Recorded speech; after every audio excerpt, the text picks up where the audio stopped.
Hey, what's up? Dan here, and today I'm going to compare three handheld audio recorders to see which one is the best value for money under $100 or here in the UK £100. Obviously I can't compare every audio recorder out there, so after doing a bit of research, here are the popular contenders I've gone for. They are the Zoom H1N, the Olympus LSP1, and lastly the Tascam DR07.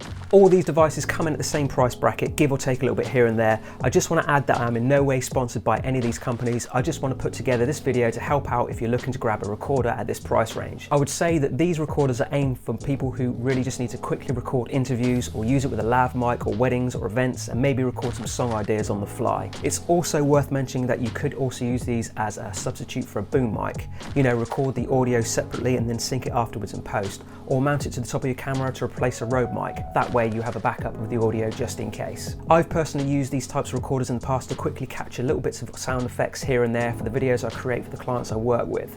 So let's look at the build quality. So before we get started with the build quality of each unit, I just want to let you know that I'm using a pop filter with the Olympus recorder for the voiceover for this section. The build quality on this is the best out of the three. It's small and you would have no issues using this with a lav mic. It can definitely fit easily in your pocket. Requires one AAA battery, as well as being able to take a micro SD card. This unit has 4 GB of internal storage built in. Bonus if you forget bringing a card or you're not planning to record more than a few hours of audio. The speaker for the audio playback is situated on the back, so make sure your hand is not covering it when you're playing back audio. So annoyingly, I had to use a bracket to mount this to the mic stand because it doesn't have a 1/4" thread, it has something smaller, so it doesn't fit any of the microphone stuff I have. You can't move the built-in microphones at all. There is a feature in the menu that can allow you to focus the pickup pattern though. The built-in USB is a nice touch. You don't have to worry about bringing any cables with you. Instantly drag and drop your audio files straight onto your desktop. So now we've moved over to the Zoom H1N for this section of audio. The build quality is okay on this unit. It's made of hard plastic.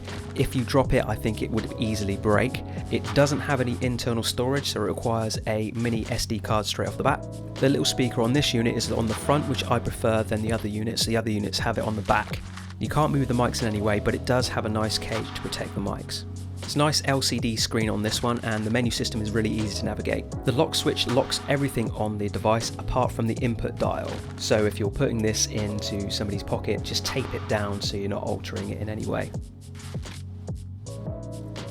As you can see, we've now moved over to the Tascam DR07X, and all the audio you'll be hearing from now onwards will be this. So this is the biggest of the bunch, and the build quality is very similar to the H1N. Takes 2 AA batteries and requires a micro SD card. No built-in storage, unfortunately. Being able to move the built-in microphones to cover a broader range is cool, although the hinges look a bit too delicate for my liking. I can see myself breaking that.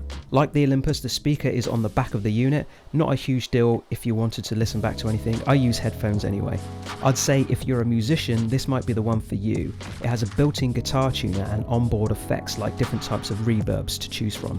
Next, we're going to do a few different audio tests to compare the quality of each unit. First up, we're going to do a speech test with the internal mics, then another test using it with a lav mic, then finally a little interference test with a smartphone to see if there's any issues there.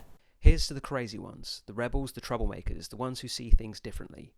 While some may see them as the crazy ones, we see genius, because the people who are crazy enough to think they can change the world are the ones who do. Here's to the crazy ones, the rebels, the troublemakers, the ones who see things differently. While some may see them as the crazy ones, we see genius, because the people who are crazy enough to think they can change the world are the ones who do. Here's to the crazy ones, the rebels, the troublemakers, the ones who see things differently. While some may say they are the crazy ones, we see genius, because the people who are crazy enough to think they can change the world are the ones who do. Next up was the RF interference test. I didn't pick up any interference while streaming videos on my phone while I was recording with each unit, which is kind of important if you have the device next to your subject's phone in their pockets. We don't want that audio being all messed up because of that now, do we? It's highly unlikely we're going to have issues there. So right now I have 3 lav mics connected to me at the moment, each connected to the Tascam, the Olympus and the Zoom. I just wanted to see what the audio quality is like using a lav mic.